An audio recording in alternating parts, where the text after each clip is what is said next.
하나님의 말씀 같이 보도록 하겠습니다. 제목 같이 읽겠습니다. 시작. 예, 전통이 아닌 말씀이 이끌어가는 심플처치. 자, 이것이 하나님이 저에게 주신 목회 철학이자 또 교회 룰입니다. 교회는 어때야 되는지를 아버지가 저에게 주신 마음이에요. 그래서 그것을 가지고 제가 지난 9년 동안 쭉 목회를 해왔습니다.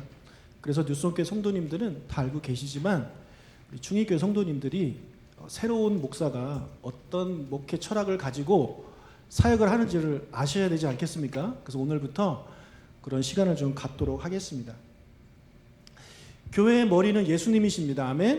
예, 그리고 교회의 주인은 하나님이셔요. 예, 그래서 하나님의 교회예요. 이단이 이름을 써가지고 참 그런데 교회는요 하나님 겁니다. 하나님의 교회예요. 하나님 거기 때문에 이 교회는 누구의 말씀대로? 하나님 말씀대로 맞습니다. 그것이 정답이에요. 자, 그런데 하나님의 말씀대로 운영이 되어야 될 이런 교회가 하나님의 말씀보다 더 우선시되는 것이 생겨버렸어요. 그것이 뭐냐면 전통입니다. 전통. 쉽게 말해서 사람이 만들어 놓은 것. 그것이 하나님 말씀보다 더 위에 있는 그런 어처구니 없는 일들이 벌어지게 된 거죠. 예를 하나 들겠습니다. 예배를 먼저 예를 들게요. 예배. 자, 예수님께서 우리에게 예배에 대해서 말씀하신 구절은요 간단합니다. 예, 요한복음 4장 24절 읽겠습니다. 하나님은 영이시니 영과 진리로 예배할지니라. 아멘. 이게 답니다. 영과 진리로 예배해라. 그게 하나님이 예수님이 우리에게 주신 예배에 대한 말씀이에요. 그래서 우리는 영과 진리로 예배하면 돼요. 이번에는 사람이 만들어 놓은 예배에 대해서 제가 좀 말씀을 드릴게요. 두 권이 있는데 그 중에 먼저 저희 교단에서 만든 거거든요. 일단 주일 낮 예배부터 말씀을 드리면 이렇게 순서를 딱 정해놨어요. 묵동, 기원, 예배찬송, 성시교독, 신앙고백, 찬송기도, 성경봉독, 찬양, 설교기도, 찬송, 헌금, 교회소식, 찬송, 축도, 폐회, 성도의 교제. 자, 이게 주일 예배 순서라고 이렇게 딱 정해놨습니다. 예. 되게 많죠. 되게 많죠. 또 하나를 보여드릴게요.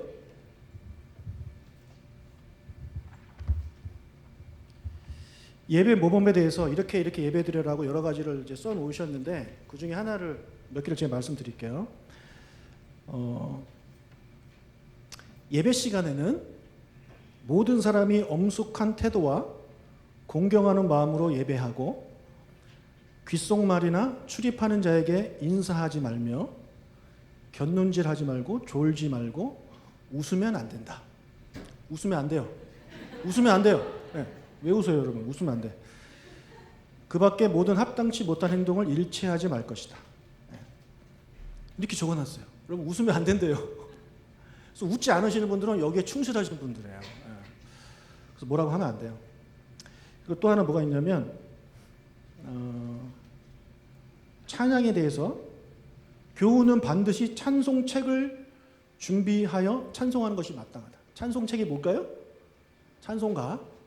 그리고 공식 예배 때 찬송은 찬송가에 한하여 부른다. 예, 찬송가만 쓰라는 얘기입니다. 이렇게 저희 교회 교단 예배 모범에 이렇게 써 있어요. 저는 이거를 지금 지키고 있어요? 안 지키고 있어요? 하나도 안 지키고 있죠. 예. 저 여러분 신고하시면 저 잡혀갈지도 모릅니다. 예. 그런데 여러분 많은 교회들이 이거 안 지킵니다. 그러니까 이거를 지킨다고 하면서 여러분 예배 시간에 웃는 것 같고 뭐라고 안 하잖아요.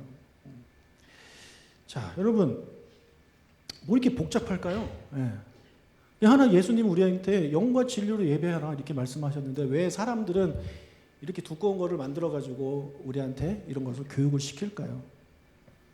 제가 강도사 시절에 주일 아침 예배 우리 보통 대예배라고 부르잖아요. 11시 예배 때 찬양 인도를 제가 했습니다. 한 예배가 11시니까 한 10시 50분부터 또는 10시 55분부터 이렇게 찬송가만 불러야 돼요. 그 교회는 되게 전통적인 교회예요. 그래서 찬송가를 부르는데 빠른 노래를 불렀어요. 근데 딱 보니까 표정이 박수 치고 하시는 것 같아요. 예. 빠른 노래라니까. 그래서 제가 박수 치면서 합시다 하고 박수 치면서 불렀어요. 그리고 예배 시간 돼가 저는 이렇게 좀 빠져나가는데 딱 주미숙 권사님 앉아 계신 그 위치에 그 교회 원로 장로님이 앉아 계셨는데 저를 딱 잡으시더니 한 말씀 하셨습니다. 뭐라 그랬을까요? 우리 교회는 박수 치면 안 됩니다. 오, 그래가지고 예 하고 여기서 더 이상 있으면 안 되겠다 그런 생각이 제가 들었어요. 여러분, 왜 예배 시간에 박수 치면 안 돼요? 그것도 예배 전이잖아요. 사실 11시에 예배면 10시 50분 그때 찬양할 때 박수 쳤다니까. 근데 그때도 박수를 못 치게 하는 거예요. 그분은 이거 그대로 하고 있어요. 절대 웃지 않아요. 근엄하게 그렇게 앉아 계시더라고요. 왜 박수 치면 안 되고 왜 웃으면 안 되고 왜 찬송가만 불러야 됩니까? 하나님이 그렇게 말씀하셨나요? 아닙니다.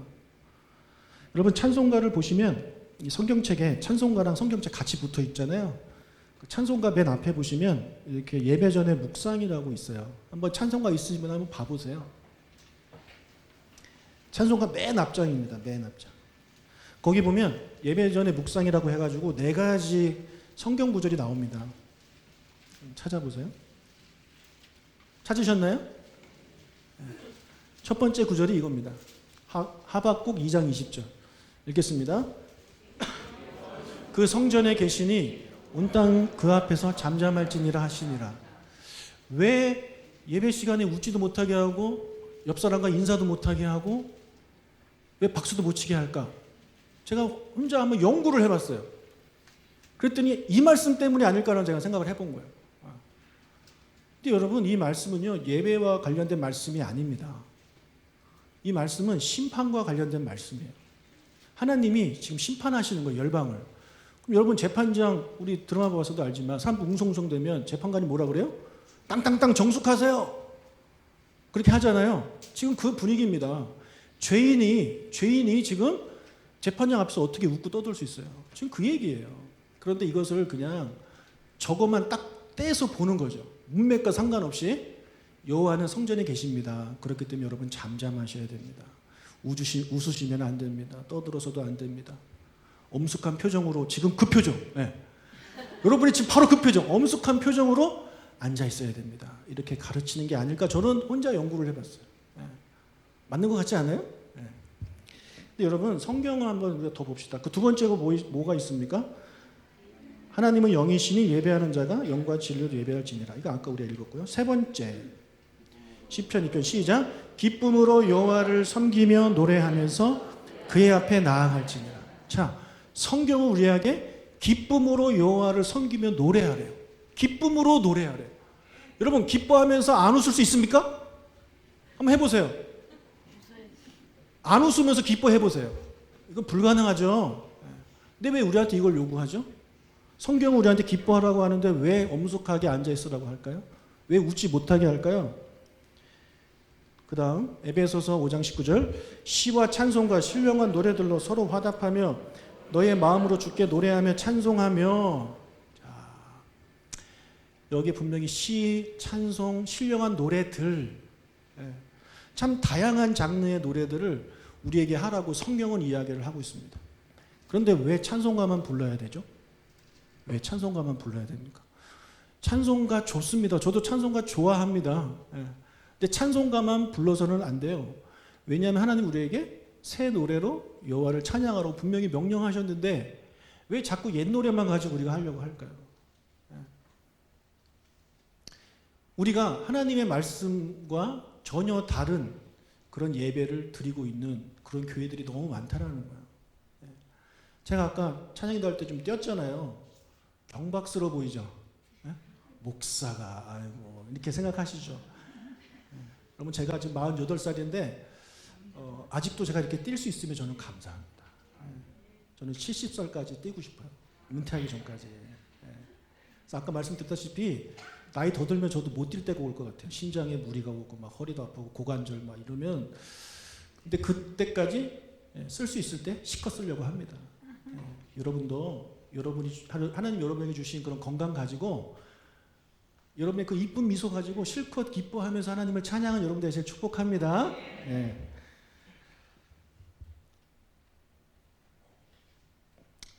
자, 그런데 예배뿐만이 아니에요. 예배뿐만 아니라 모든 영역에서 다 다 전통들을 만들어 놨어요. 전통들. 옷 입는 것부터 그래요. 옷 입는 것부터. 목사들은 양복 입고 가운 입고 뭐 이런 것들. 세례 주는 것도 그렇고 교회에서 진행되는 모든 것들을 보면 다 전통이에요. 전통이 다 나쁘다고 말씀드리는 게 아닙니다. 그 전통이 하나님이 말씀하신 것과 서로 정면으로 충동될 때는 어느 걸 우리가 따라야 돼요? 하나님 말씀 따라야죠. 근데 웃긴 게 뭐냐면 하나님 말씀보다 전통을 더 우선시한다는 거예요. 예수님 당시에 바리새인들이 예수님 찾아와서 이렇게 얘기했어요. 마태복음 15장 2절.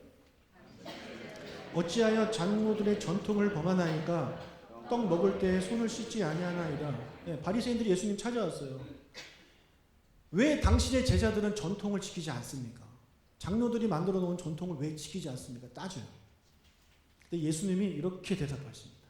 3절. 대답하여 이르시되 너희는 어찌하여 너희의 전통으로 하나님의 계명을 범하느냐. 그러니까 전통을 지키기 위해서 하나님의 계명을 어기는 말도 안 되는 일이 벌어졌다는 거죠. 반대가 돼야 되는 거 아니에요?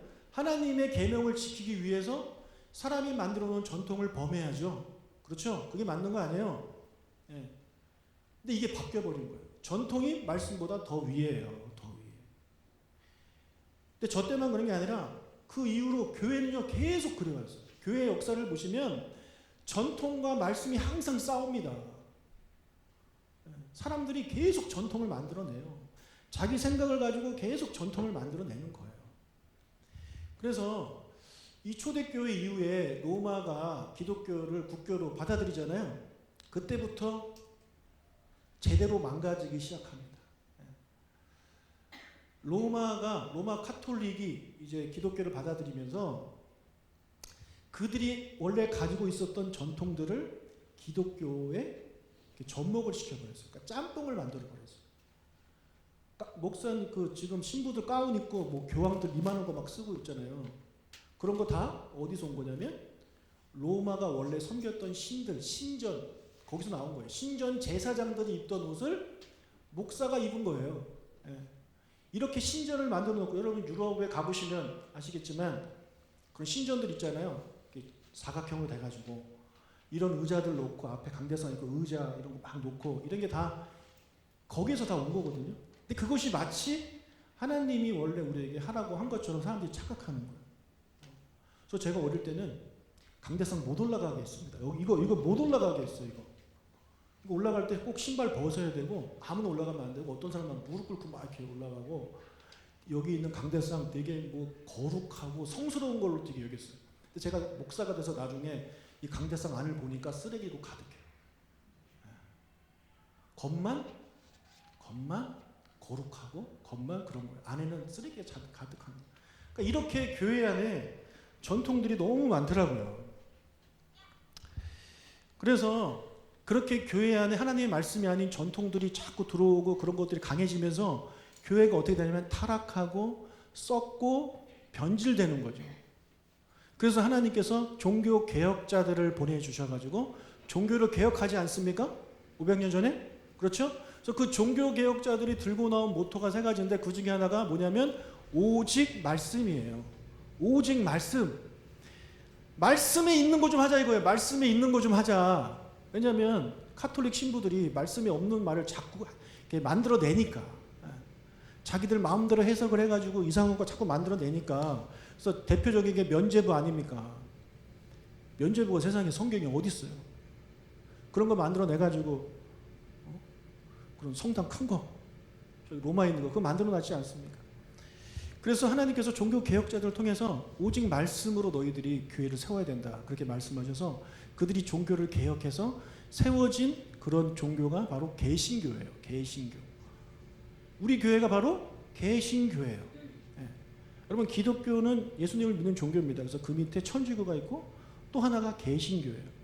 그래서 이 천주교는요 전통이 말씀보다 앞서 있는 교회고요. 개신교는요 말씀이 전통보다 앞서 있는 교회예요. 날마다 개혁하는 교회가 이 개신교예요. 무엇을 개혁해요? 전통을 개혁하는 거예요. 이 전통이 하나님 말씀을 지키는데 방해가 되는 것이라면 과감하게 없애는 게 개신교예요. 여러분 왜 개신교가 천주교를 따라합니까? 왜 천주교가 하는 것처럼 이렇게 우아하고 막 웅장한 그런 오르간, 파이브 오르간 이런 거 막 갖다 놓고 성가대 가운 쫙 입혀놓고 목사님들 가운 입고 막 줄 3개 딱 대고 뭐 이런 거 도대체 왜 하냐고요. 천주교 따라하는 겁니다, 그게. 그래서 저희는요, 말씀이 교회를 이끌어가는 교회를 우리가 만들어 가야 돼요. 전통이 아니라. 그런데 우리가 뭐가 말씀이고 뭐가 전통인지를 모르시는 분들이 너무 많아요. 이 전통을 말씀으로 믿고 30년, 40년 사신 분들이 많다는 거예요. 여러분, 하나님께서 오래전에 아모스 선지자를 통해서 이렇게 말씀하셨어요. 아모스 9장 11절 읽겠습니다. 그날에 내가 다윗의 무너진 장막을 일으키고 그것들의 틈을 막으며 그 허물어진 것을 일으켜서 옛적과 같이 세우고. 이 똑같은 말씀이 사도행전에 한 번 더 반복해요. 구약에 한 번, 신약에 한 번. 왜 그랬겠어요? 중요한 말씀이기 때문에. 그럼 여기서 우리가 질문을 던져야 돼요. 왜 장막일까? 성막입니다. 장막은. 왜 성막일까? 성전이 아니고? 왜 솔로몬의 성전이 아니라 왜 다윗의 장막, 그것도 무너져버린 장막을 하나님은 왜 일으키기를 원하실까? 그럼 고민을 해봐야 되는 거죠. 여러분, 성막은요, 텐트입니다. 텐트. 성전은 빌딩이에요. 다시 말해 저런 굳이 비유를 하자면 천막이고 이거는 5성급 호텔이에요. 5성급도 아니야. 7성급 정도 되는 것 같아요. 엄청나게 화려하고 엄청나게 좋은 것들로 가득 채운, 금으로 가득 채운 성전이 바로 이 예루살렘 성전이었거든요. 그러면 여러분 생각에 텐트를 회복시키고 싶으세요? 그런 7성급 호텔을 회복시키고 싶으세요? 우리는 성전을 다시 한번 세우고 싶어 하는 겁니다. 여러분, 만약에 지금 예루살렘에 성전이나 성막이 다시 세워진다면 어느 거 보고 싶으세요? 성전 보고 싶으시죠? 사이즈 으리으리하게 해가지고 좀 삐까뻔쩍하고 그거 보고 싶으시지 않으세요? 사람은요, 성전을 원해요. 근데 하나님은 성막을 원해요. 왜 그럴까요? 자, 성막은요, 하나님이 직접 명령하신 거예요. 만들라고. 출애굽기에 보면 출애굽한 백성들한테 하나님이 직접 말씀하세요. 너희들은 성막을 만들어라. 그래서 성막의 사이즈도 직접 알려주시고 그 재료도 알려주시고 무엇을 만들어야 되는지도 알려주시고 그 안에서 일할 사람들도 알려주시고 누가 그것을 만들어야 되는지도 직접 알려주십니다. 성막에 대해서 아주 구체적으로. 그런데 성전은 하나님이 만들라고 명령한 게 아니에요. 사람이 만든 거예요. 누가요? 다윗이 만든 거예요. 다윗이. 나중에 솔로몬이 짓지만 준비는 다윗이 다 해놨어요. 아무튼 사람이 만든 거예요. 사람이. 그래서 저는 이렇게 생각하는 거죠. 성막은 하나님이 만들라고 하신 것이고 성전은 사람이 만든 것이기 때문에 하나님은 이거보다 아무리 화려해도 하나님이 원하시는 것을 원하신다는 거예요. 이게 초라해도 사이즈도 작고 그래도 하나님은 하나님의 말씀을 원하신다는 거죠. 이게 말씀이면 이게 뭐겠습니까? 전통입니다. 사람이 만든 거기 때문에. 근데 사람들은 이 성전이 하나님이 만들라고 하신 것으로 착각해요. 그래서 성전 막 성전하고 성전 보고 싶어 하고 성전 다시 짓고 싶어 하고 이런단 말이죠. 이렇게 우리는요, 하나님의 말씀이 아닌 것을 하나님의 말씀으로 착각하며 살아가는 게 너무 많아요. 제가 그거를 이제 하나하나 이제 세월이 이제 많으니까 하나하나 알려드릴 거거든요. 그 중에 오늘 하나만 또 말씀드린다면 뭐냐면 성가대입니다. 성가대. 많은 교회들, 대부분 교회들이 성가대가 있잖아요. 저도 어릴 때 성가대를 했어요. 청년 때까지. 근데 성가대 여러분 하실만 하세요? 저는 정말 힘들었어요. 왜냐하면 너무 더운데 이 가운을 입혀놓네. 근데 그 당시에 에어컨도 없잖아요. 여기도 성가대석 여기였는데 에어컨 여기 내가 봤을 때 저기 하나 틀어놔가지고 성가대원들 되게 고생했을 것 같아요. 게다가 성가대 가운 안 빨아가지고 냄새 나고. 그래서 저는 약간 변태같이 안에 다 벗고요. 가운만 입었어요. 너무 더워가지고 미치겠더라고요. 안 할 수는 없고. 장로 아들이 안 할 수는 없고 아버지 말씀에 순종해야 되고 그래도 봉사해야 되니까 하긴 해야겠는데 너무 더우니까 안에 다 벗고 바바리 맨처럼 이렇게 가운만 하나 대려서 밑에는 입었어요. 오해하지 마세요. 밑에는 입고 여기만 이렇게. 예. 그리고 막 졸면 뒤에서 엄마가 너는 왜 앞에 앉아서 조냐고 막 이러고 졸린 걸 어떻게 해요? 여러분 그 더운 데에 막 이것까지 입어봐. 오후 예배는 아주 죽습니다. 예. 경험해 보신 분들은 제가 무슨 말씀 드리는지 아실 겁니다. 예. 그런데 여러분 성가대가 성경에 나오나요? 성가대가 성경에 나올까요? 비슷한 게 나와요. 비슷한 게 나와요. 근데 어디 나오냐면 역대기에 나와요. 역대기에 보면 성가대가 이제 등장. 소리 좀만 줄여줘. 역대기에 성가대가 등장하는데 누가 만든 거냐면 다윗이 만든 거예요. 다윗. 다윗은 자꾸 나쁜 놈이네. 자꾸 이상한 거 만드네. 아니요. 다윗은요. 하나님을 너무 사랑하기 때문에 만든 거예요. 우리가 그 마음을 이해하셔야 돼요. 너무 누군가를 사랑하면 뭔가 해주고 싶죠.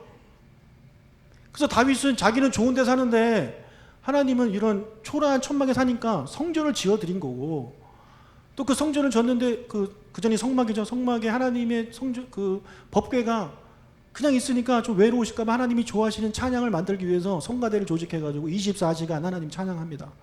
그 마음을 우리가 받아들여야죠. 근데 분명한 건 이건 사람이 만든 거예요. 하나님이 명령하신 게 아니란 말이에요.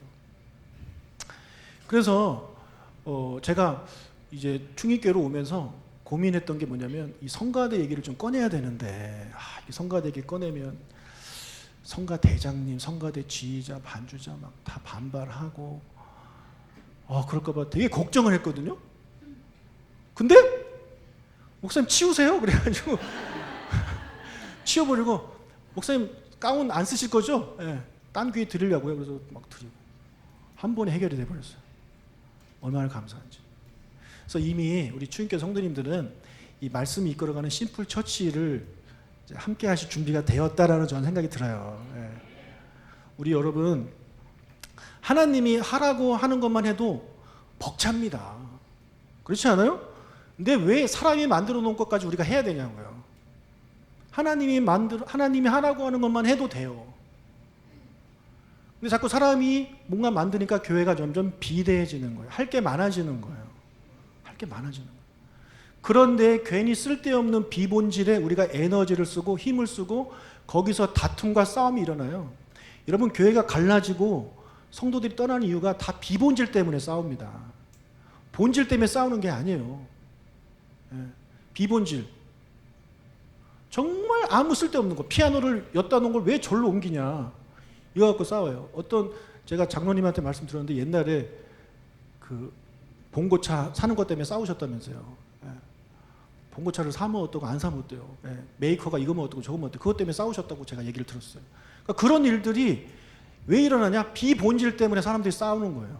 괜한 에너지를 거기에 쓰는 거예요. 우리 그러지 말고 하나님이 하라고 하는 것만 우리 합시다. 하나님이 하라고 하는 것만 제대로 하면요. 교회는요. 저절로 심플해지는 거예요. 자, 아이들이 태어날 때 그 모습을 상상해 보세요. 예쁘죠? 아주 건강합니다. 왜요? 하나님이 만드신 모습 그대로예요. 이 아이가 자라면서 나쁜 걸 먹고 나쁜 생활 습관, 나쁜 환경 속에 있으면서 병에 걸리고 그렇게 되는 거 아닙니까? 체지방 막 늘고 지방이 늘어나고 지방간 생기고 이러면서 건강을 잃죠. 그러면 건강해지려면 어떻게 해야 돼요? 다이어트 하잖아요. 운동하고. 그래서 그런 것들을 다 제하면 원래 건강한 모습으로 돌아가잖아요. 마찬가지예요. 교회도 너무 살들이 많이 붙고 너무 지방이 많이 붙었어요. 떼버려야 돼요. 그게 바로 전통이에요. 하나씩 하나씩 빼내가면 여러분 교회 생활 즐거워집니다. 교회 생활 즐거워집니다. 너무 즐거워져요. 제가 이 두 교회 합치기로 하고 어느 목사님한테 말씀을 드렸더니 저한테 그러더라고요. 사자굴에 왜 가시냐고. 사자굴에 왜 가시냐고. 그게 무슨 말이냐면 여러분이 사자라는 게 아니라 제가 그런 하나님이 주신 목회 철학을 가지고 9년 동안 이제 교회를 이렇게 운영해 나갔잖아요. 그래서 제가 원하는 그런 사역을 할 수 있는데 왜 전통교회와 합쳐가지고 목사님 분명히 거기 가면 거기 성도들 눈치 보고 목사님 하고 싶은 목회 못하고 막 그럴 거다. 제가 들은 건 그런 말씀도 있어요. 여러분 피아노 여기서 여기로 옮길 때 일주일에 1cm씩 옮겨라. 그런 얘기를 제가 전도사 때 들었어요. 교회는 그런 곳이더라고요. 여기서 이거 옮기는데 왜 일주일에 1cm씩 옮깁니까? 우리 예배 끝나고 피아노 이거 저쪽으로 옮길 겁니다. 남자분들 도망가지 마시고 그래서 여기서 이제 오케스트라 할 때도 여기서 이제 하면 좋을 것 같아요. 그런 게 바로 교회더라고. 그러니까 왜 그런 고생을 하려고 하느냐. 근데 하나님이 저한테 계속 마음을 주세요. 충익교회를 무조건 합쳐야 된다. 근데 제가 생각했던 것보다 더 하나님은 미리 준비를 하셨더라고요. 그래서 제가 무슨 말만 하면 다 받아주시고 다 이해해 주시고 목사님 하고 싶으신 대로 하십시오 이렇게 해주셔가지고 너무 제가 지금 행복하고 사자구에 와 있는 게 아니라 양떼들과 함께 있습니다. 물론 지금 이 교회가 합치다 보니까 이런저런 일 때문에 마음이 좀 복잡하고 내가 교회를 떠나야 되나 이런 생각이 계신 분들이 물론 계실 거예요. 여러분 조금만 버텨보세요. 조금만 버텨보세요. 여러분 다이어트 처음에 하면 힘들죠? 조금만 버티면 돼요. 누가 그만두려고 할 때 옆에서 좀 잡아주세요. 좀만 참아보자. 좀만 참아보자. 1년만 참아보자. 6개월만 참아보자. 그러면 여러분 분명히 말씀이 이끌어가는 교회가 얼마나 심플해지고 얼마나 교회가 건강해지고 그 교회를 다니는 내가 얼마나 행복해지는지를 여러분 직접 경험하게 되실 것입니다. 그것이 교회 부흥의 비결이라고 저는 이렇게 생각이 됩니다. 할렐루야. 말씀을 정리하겠습니다. 같이 한번 읽어볼까요? 시작. 이 교회가 될 수 있도록 같이 기도해 주시고 같이 함께 협력해 나가는 우리 교회가 되길 주의로 축복합니다. 아멘. 우리 옆 사람과 인사하겠습니다. 전통이 아닌 말씀이 이끌어가는 심플 처치를 만들어 갑시다.